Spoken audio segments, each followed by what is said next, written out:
It's true, it's good, but it's also we save the best for last. Yeah, thank you. We're really not the best, but we're going to try and be efficient today and get us out of here on time. But we have a really great topic we want to talk to you about today. Tricia and I are excited to talk about the people that are near and dear to us, which happen to be our sales teams.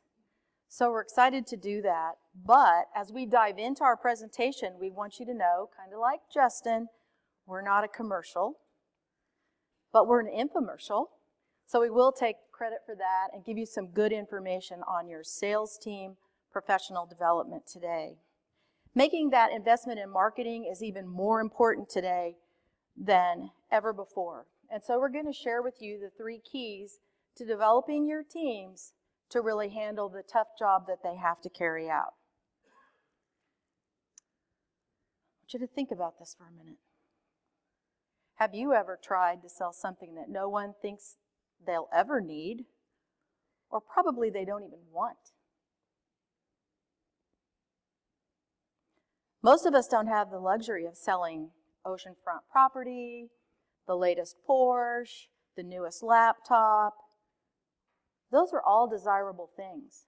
But when you look at services similar to funeral services, trauma cleanup, bankruptcy issues, these are all things that you would probably seek out a professional to help you with those decisions and to talk to them and talk through it.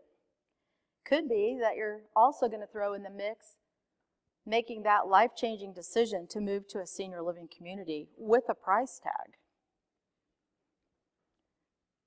So granted, when someone's lost that loved one, or they've had an accident at their home, or they've suffered that financial crisis, they are going to look for that professional. But typically they're not looking for senior living professionals to help them with that life-changing decision. And let's be honest, we can't really work with that prospective resident until they're in front of the sales team. And to get them in front of the sales team, we have to make the call. Call reluctance is a real thing. With robo-dialing and all the telemarketing calls out there, they're not going to answer the phone, especially if they're a senior, unless it's somebody that they know they're already connected with. Technology may help us, but really the face-to-face interaction and building the relationship, we're a relationship sales situation. So we have to have that person sitting in front of us. And the other factor to consider is that something usually has to happen before they will make this kind of an effort to make the decision. And sometimes that has to happen to somebody that they love. So how do we market and sell to them prior to triggering that triggering event in their life? They should know about our community, our offerings, and make sure that we're on the short list of their options. So when you sell something that people don't want to buy, the psychology is pretty straightforward. Selling senior living requires skill, good product knowledge, and the ability to separate prospects from their money with love, and not just affection, but also attention.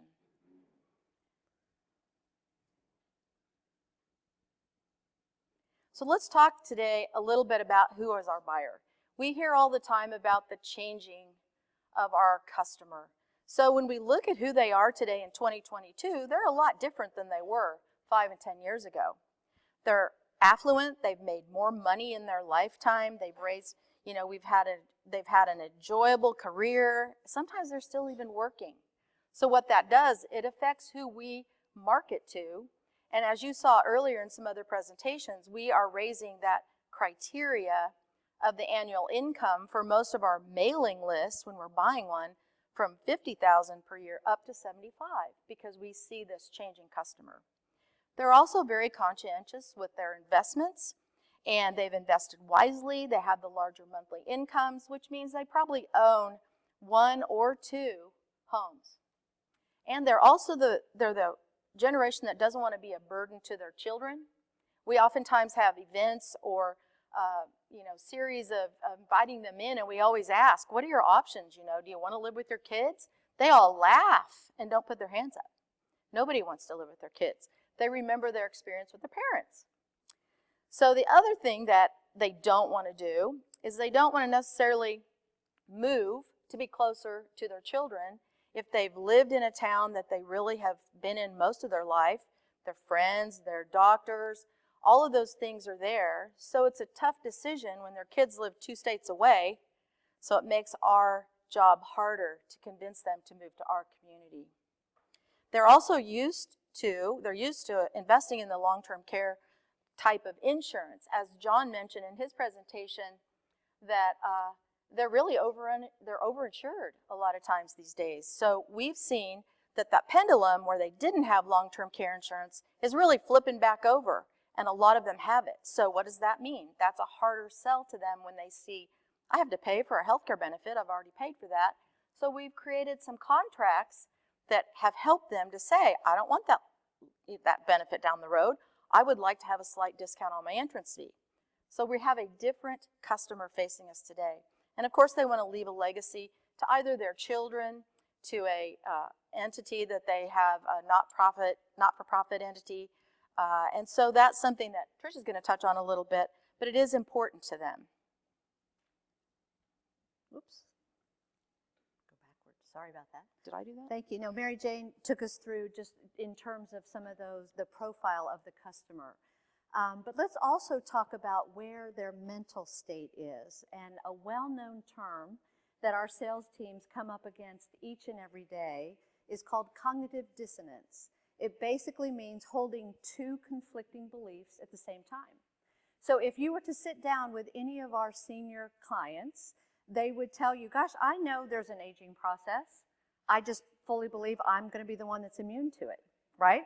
So this is kind of where their brains are sometimes as we're meeting with them. And they also live in what is called presentism. And that means they're making a decision for their future based on where they are right now, in terms of their health status right now, or in terms of just being able to do all the things that they enjoy today. So this is one of the reasons why when we spend time equipping our sales teams, and that's what we're going to spend a great deal of time talking about throughout our presentation today, when we talk to our sales teams, we remind them to get in front of the consumer and say, hey, do those next 5 years look identical to your last 5 years? Because sometimes that's what jogs that cognitive dissonance loose a little bit, and it allows our teams to kind of have some entree into talking about where things are going to be 5 and 10 years down the road. Because we know that things are changing. We have lived in a world of constant flux, particularly over the last 2 years, and we know that our customer needs evolve, new technology emerges, employees come and go, right? And so all of these factors mean that maybe what once worked for your sales teams is not working as effectively as it once was. So in other words, just learning something one time to be good enough to do something sometimes is only that. It's good enough because good is relative, right? So you want to make sure that to be able to sustain long-term success in your sales process, which is what we know each of your communities need to do every day, every week, every month, every year to continue that revenue engine. To be able to continue that, you want to make sure that folks are targeting their learning and their knowledge, and they're doing that on an ongoing basis to get better. Because not only do we have that cognitive dissonance, but this presentism kind of stays with people. When we kind of do some research on this, we see that the Office of Disease Prevention and Health Promotion, they did a survey with individuals 50 or better, and what we found was people 65 or better, 73% of them, a whopping 3/4 of them, say that their health is good, very good, or excellent. So the other thing that we find is those folks that were surveyed that are the 50 better group, they said, gosh, I feel about 10 years younger than, my felt age is 10 years younger than what I actually am. But when you increase up to 65 to 74-year-olds, they all say it's 10 to 19 years. So that felt age kind of, it increases. So they're saying, even if they're 75, I might feel like I'm 56. Isn't that great? So some of those things are happening with our folks, and we know that this gap in the kind of this actual age and felt age is something that our sales teams need to kind of break through each and every day. So overcoming this mindset requires a unique skill set that needs to be fully developed. When we think about bringing value to our prospects, and you heard Mary Jane reference this, they really do have this deep-seated desire to make sure they're leaving a legacy to their families. And it's not just financial. A lot of times it's about making these good decisions during the aging process, their values, what they stand for, what they want to live on beyond them. And so the question must be addressed: how does their desire to leave a legacy of value and meaning, as well as to not be that burden to their children, actively move them forward to investigate senior living options? Well, I'm glad you asked. Because we really are going to kind of hit upon what Mark started our time with in terms of a hockey analogy. We believe you need to advance your hat trick. It's going to be three things. We know that you want to increase and accelerate revenue in your community every day. And also, when you're able to maintain high occupancy, you gain pricing power in your market, right? When you can have that high occupancy and say, we're going to a wait list, you have more power. And then you also want to develop your professional sales folks who are meeting with these clients each and every day.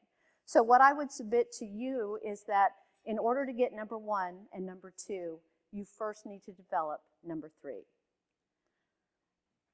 So along with that, we know we want occupancy, we want revenue, and we want professional development for this team. So let's look at the why for developing more professional sales teams. Let's start with understanding that the sales lead generation process is one that takes that person that raises their hand and says, I want to know more, and they need to be nurtured to get to the sale. So converting those leads into sales becomes our residents, and our residents become our revenue. So let's look at each and every lead as an asset. This is your bank account.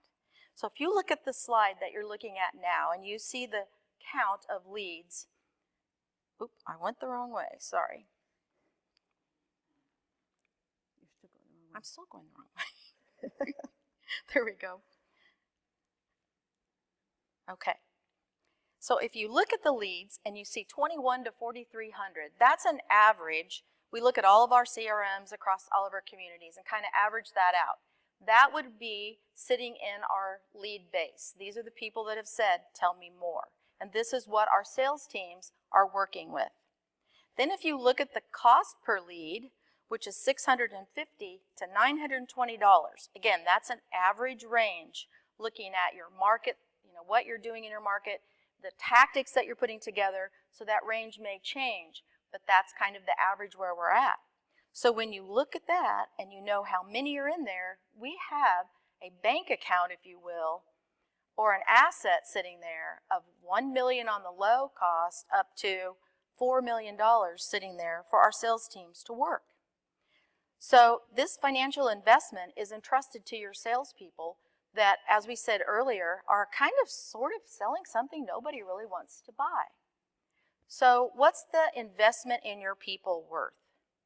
These are the folks that come to work every day, do thousands of phone calls, and do tours after tour after tour all year long, get this prospect in front of them, and a majority of them say, I'm not ready for this yet, or this is not for me. But yet, the team has a responsibility to collect that sale to get to the revenue. 50% of our sales are in that database. So the value of that is critical, and the value that you put into your team handling that nest egg is critical as well. I would recommend that sending just a team of a few to our sales adventure that Tricia's going to talk about shortly is probably worth the price of a few leads when you look at it that way. So today we are focusing on the sales side. We know that you've already done the marketing, you have that investment in that nest egg we just kind of looked at, that $1 to $4 million. So we're going to talk about the leads that are in the database that are going to need to have that. Actually think about them as real dollars. Let's look at it that way. You have real dollars sitting there in your lead base. And so when you consider that the individual sales counselors, and we call them counselors because they counsel people through that decision, as we talked about at the very beginning. So what is the value of that maintenance of that database and then continuing it on to a sale. We want to move them forward to a commitment, and that commitment becomes the sale to get us to the community revenue. We create more value in our sales teams with consistent inspiration, relevant education, and encouraging them with recognition. Remember, we're selling something that the customer does not feel they need or necessarily that they want. So how does our team work that lead? We hope that they invest time, their intellectual capital, and real-time experience. And if we put that into our sales teams, that does develop motivated and skilled salespeople. And here's how we do it, talking about the rule of three, Tricia. Okay, so in terms of professional development, we are passionate about what happens with these sales teams. And so we really want to kind of explain why we feel it's so important to spend time and make that investment.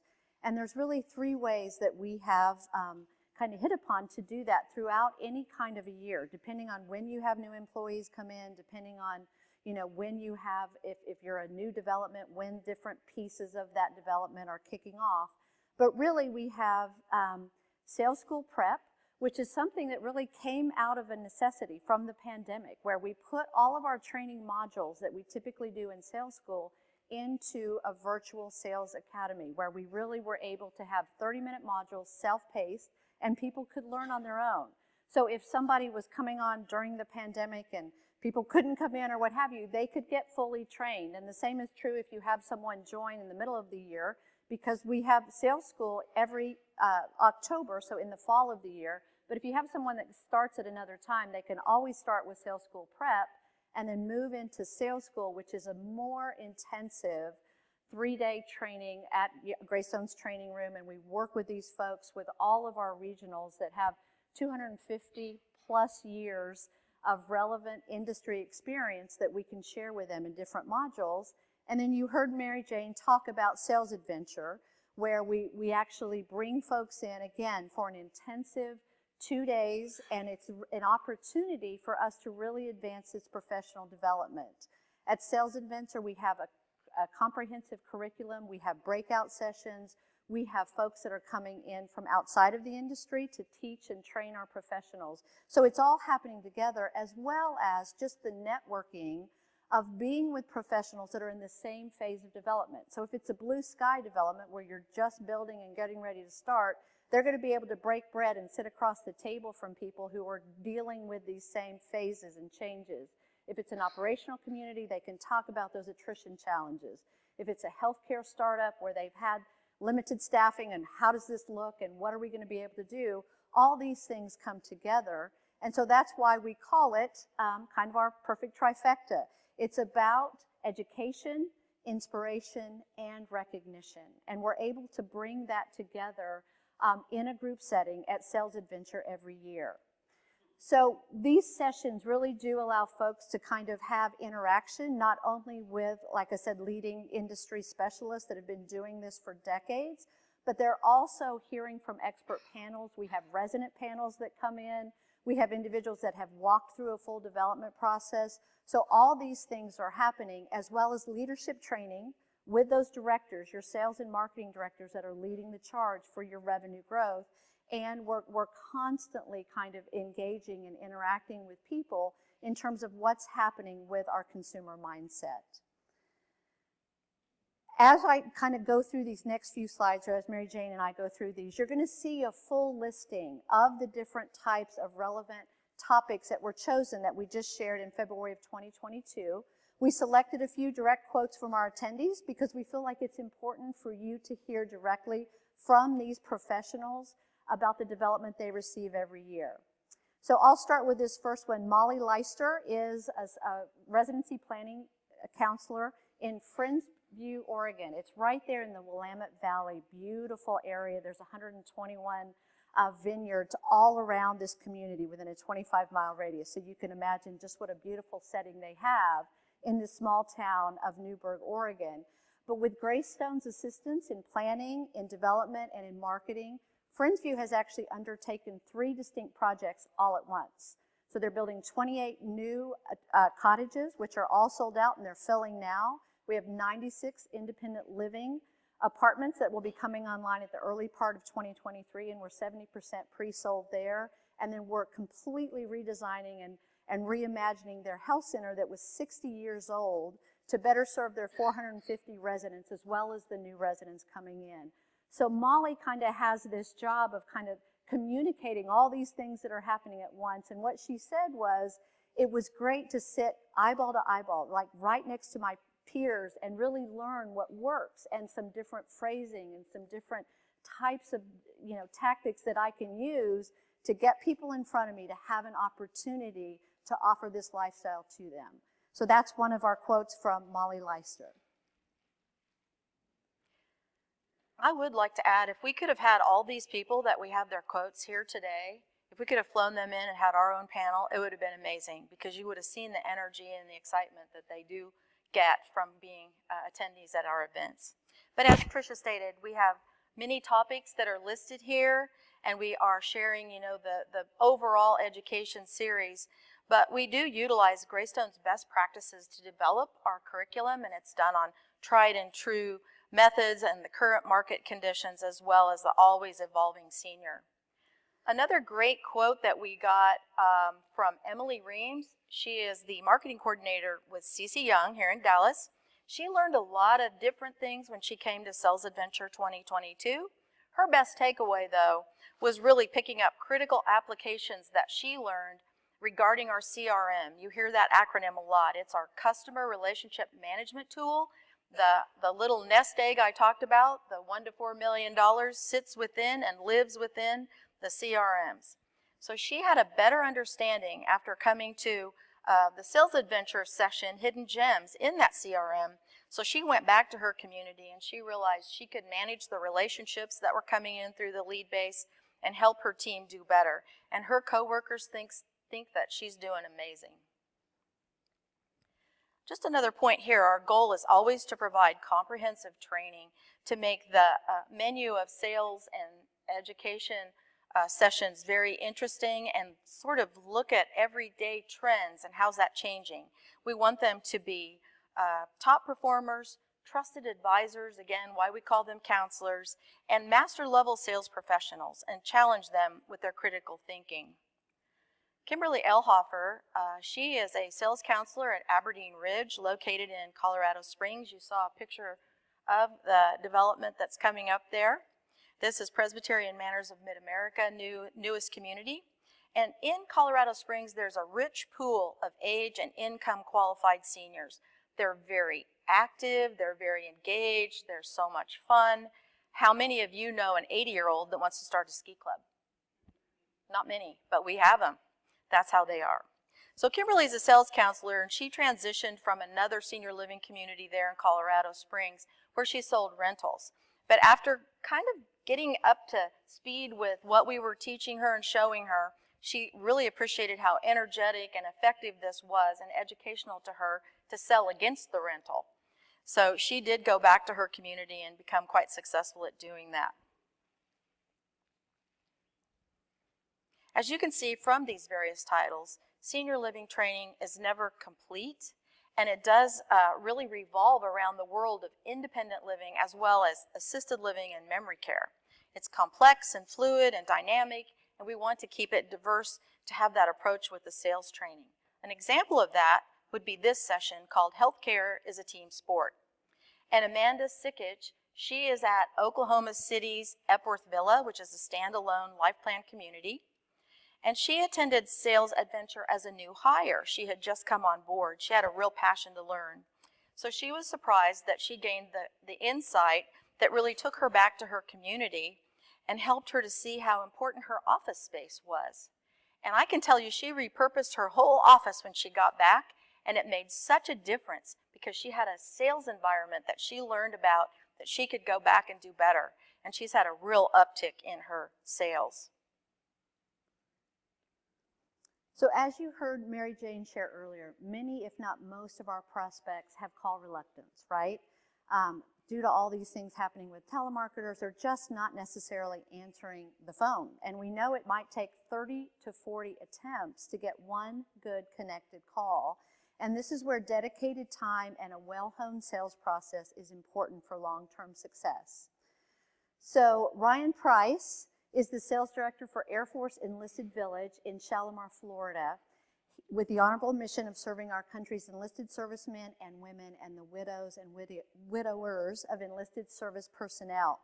And Ryan is an individual who is absolutely hungry for training, for development, for process. He came into this new role. He joined us in February at Sales Adventure, and he said, I truly understand how important it is to just make sure I close that door. I get on that phone, I work that wait list, I figure out where folks are, because this is a rental product. And, you know, people are coming, he needs to keep those doors open and keep people kind of flowing in. And so he kind of talked about that time challenge and how this really strengthened his focus by coming and being with other sales professionals. So the second part of this development trifecta is inspiration. As Mary Jane said, your professionals, your sales professionals hear the word no far more often than they hear, oh yes, please sign me up. Here, let me give you my check, right? I'm ready to come. So we need to make sure that we're finding ways to drive that energy and enthusiasm into all that they do each and every day in the sales process. So Jamie Townsend, she is the sales and marketing director at Monroe. It's an operational community, and she knows there's a special energy created when the full team is able to come and attend professional development together. Monroe is a well-established single-site provider. And in 20 and 21, they had some significant attrition. They really had some folks moving through quickly. And so their occupancy did drop. And I'm happy to tell you, as this team went back in February and was really energized, this team has produced 62 net sales and move-ins this year. They're on track to have another 4 before the end of this month for June 30th. So they've climbed back to 90% after being quite low, you know, during the COVID time and just dealing with all the things that have been in the marketplace.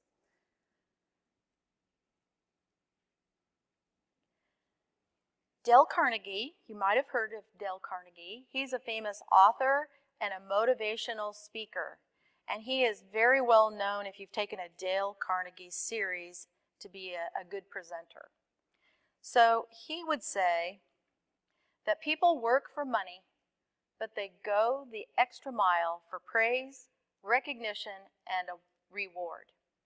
So we kind of identify that with our sales teams that do work hard. They do appreciate that recognition. Simply put, recognition is acknowledging that someone has done something special. So the third key in our trifecta today is to acknowledge that senior living sales teams do have a challenge, that it's always in front of them to drive revenue, and when they succeed, we celebrate with them through their recognition.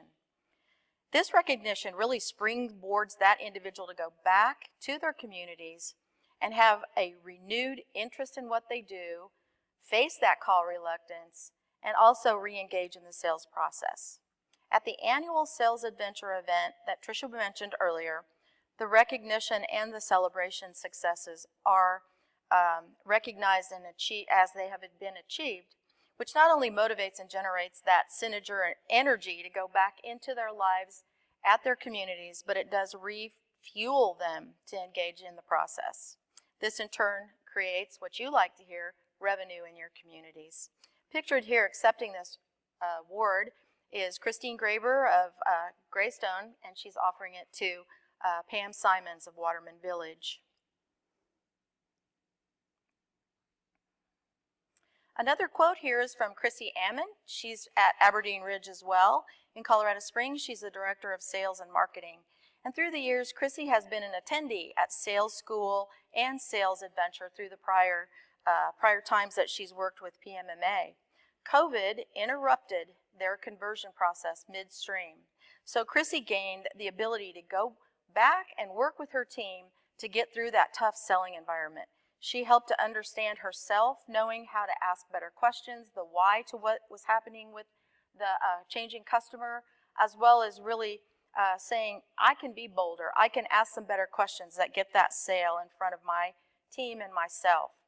Chrissy and her team were recognized at Sales Adventure last year as the Blue Sky Sales Team of the Year for the effort that they did put out through the COVID situation that they sold through. The project is now well on its way to being almost 80% sold. Their goal is to be, when they open April 2023, 100% sold with a waiting list. Another good comment that we received is that after attending Sales Adventure, Charlotte Slaver, who you've heard a lot about the outlook at Windhaven, she actually received a lot of confidence, and she was able to go back and focus her energy on creating the urgency she needed with her customer.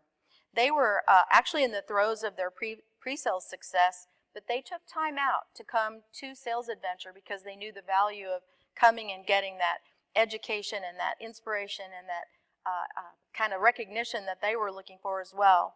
Prior to joining the Outlook, Charlotte was in rental sales, and she had attended Sales Adventure, which actually gave her the ability to go back and sell the entrance fee model with more confidence. The Outlook team started their conversion process in August of 2021, and they average about 13 and a half sales a month. And as you've heard, they are actually currently 3 months ahead of schedule, so congrats to Christine, Leslie, and that team. Jennifer Campbell is another member of that team. She's the sales and marketing director, and she came from another community here in Dallas, and from sales school and Sales Adventure, she actually derived that stronger direction to lead her team. She felt like she gained some tools that she needed to guide them to their success, and as we just mentioned, they are being very successful, and we hope to recognize them in 2023. All right, well, Mary Jane and I are so pleased to have had the opportunity to share about the greatest investment that we believe you can make each and every year for the continued revenue growth in your communities. The investment in continuing professional development is something that proves rewarding well past Sales Adventure or other sales education. And your salespeople are equipped, they're inspired and recognized, and that gives them the strength to press forward for the long haul. And in speaking about the long haul, I want to talk just a minute about what that definition of sustained success really is and what it means. Marcus Buckingham, who is a well-known best-selling author, he travels the country conducting case studies on today's business environment and consumer expectations. And he writes about this definition of sustained success, to have the greatest impact over the longest period of time. But he asserts that it's not enough to just have your natural talents and apply yourself to learning one time only.